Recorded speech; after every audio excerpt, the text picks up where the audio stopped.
Hello അസ്സലാമു അലൈക്കും welcome back. അപ്പോൾ ഇന്ന് ഞാൻ വന്നിട്ടുള്ളത് ഒരു ബ്രെഡും നമ്മളെ പുരയിൽ തന്നെയുള്ള കുറച്ച് സാധനങ്ങൾ വെച്ച് ചെയ്യാൻ പറ്റിയ ഒരു അടിപൊളി ഈവനിങ് സ്നാക്ക് റെസിപ്പി ആയിട്ടാണ്.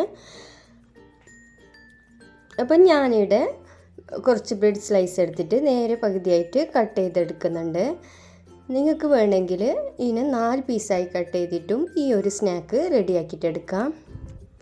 അപ്പോൾ ഈ ഒരു സ്നാക്ക് റെഡിയാക്കിയിട്ട് എടുക്കാനായിട്ട് ആദ്യം ഒരു വലിയ ബൗൾ എടുക്കുക. എന്നിട്ട് അതിലേക്ക് 1 കപ്പ് കടലപ്പൊടി ചേർത്തെടുക്കുക.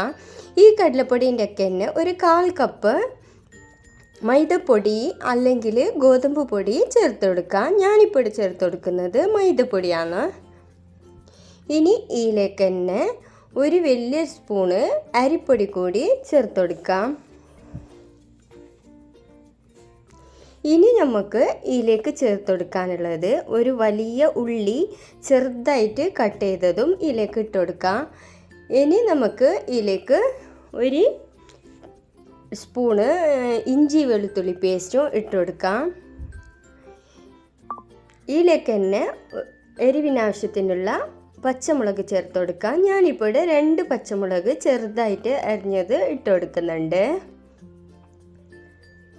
ഇതിലേക്ക് തന്നെ ഇനി കുറച്ച് മല്ലിയില അരിഞ്ഞതും കൂടിയിട്ട് ഇട്ട് കൊടുക്കാം.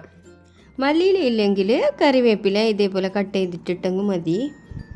ഇനി നമുക്ക് ഇതിലേക്ക് വേണ്ട മസാല പൗഡറൊക്കെ ഇട്ട് കൊടുക്കണം. അതിനായിട്ട് ആദ്യം തന്നെ 1/2 ടീസ്പൂണ് മഞ്ഞൾപ്പൊടി ഇട്ട് കൊടുക്കാം. പിന്നെ ഇതിലേക്ക് തന്നെ 1/2 ടീസ്പൂൺ മുളക് പൊടി ഇട്ട് കൊടുക്കാം. ഇതിലേക്ക് തന്നെ നമുക്ക് 1/2 ടീസ്പൂൺ ചിക്കൻ മസാലപ്പൊടി ഇട്ട് കൊടുക്കാം. ഇതിലേക്ക് തന്നെ കുറച്ച് അപ്പക്കാരവും ആവശ്യത്തിനുള്ള ഉപ്പ് പൊടിയും ഇട്ട് കൊടുക്കാം. ചിക്കൻ മസാല ഇല്ലെങ്കിൽ അതിന് പകരമായിട്ട് 1/4 ടീസ്പൂൺ ഗരം മസാലപ്പൊടി ഇട്ട് കൊടുത്താലും മതി. അപ്പോൾ ഞാനെടുത്ത ബൗൾ കുറച്ച് ചെറുതായതുകൊണ്ട് ഒരു വലിയ ബൗളിലേക്ക് ഈ പൊടിയെല്ലാം മാറ്റിയിട്ടുണ്ട്.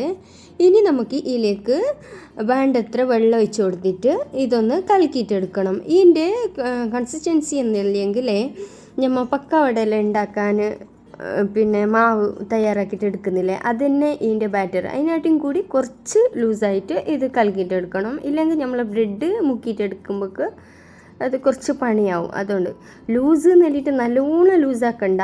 ഇതിൽ ഞാൻ എങ്ങനെ ഈ കാണുന്നില്ലേ ഈ ഒരു ടൈപ്പിൽ ആക്കിയിട്ടെടുത്താൽ മതി. നല്ലോണം ലൂസും അല്ല എന്നെങ്കിൽ നല്ലോണം പിന്നെ കട്ടിയും അല്ലാത്ത പോലെ നമുക്കിത് കലക്കിയിട്ടെടുക്കണം. ഈ ഒരു പരുവത്തിലാണ് നമ്മളെ ബാറ്റർ വേണ്ടത്. അപ്പോൾ എൻ്റെ ബാറ്റർ ഇവിടെ റെഡി ആയിട്ടുണ്ട്. ഇനി നമുക്ക് വേണ്ടത് ഓയിൽ നല്ലോണം ചൂടാക്കിയിട്ടൊന്ന് എടുക്കണം.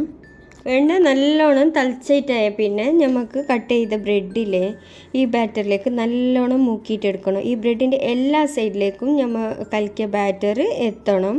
ബാറ്റർ മാത്രമല്ല നമ്മൾ കട്ട് ചെയ്തിട്ടിട്ട ഉള്ളിയും പച്ചമുളകും ബ്രെഡിൻ്റെ 2 സൈഡിലും നല്ല പോലെ കവറാക്കിയിട്ട് എടുക്കണം.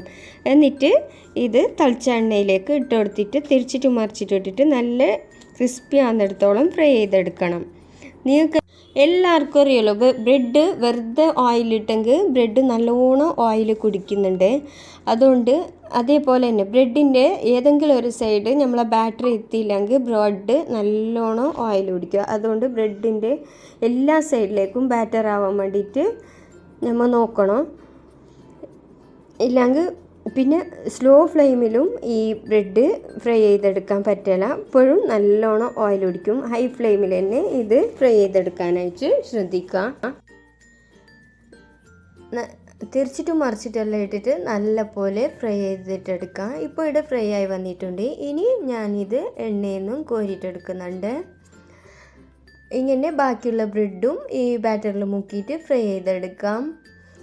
അപ്പോൾ എൻ്റെ ഈ വീഡിയോ ഇഷ്ടമെങ്കിൽ ഷെയർ ചെയ്യാനും ലൈക്ക് ചെയ്യാനും മറക്കണ്ട. പിന്നെ ഉണ്ടാക്കി നോക്കിയിട്ടില്ലേ ഇഷ്ടമെങ്കിൽ ഫീഡ്ബാക്ക് കമൻറ്റിലൂടെ അറിയിക്കാനും മറക്കണ്ട.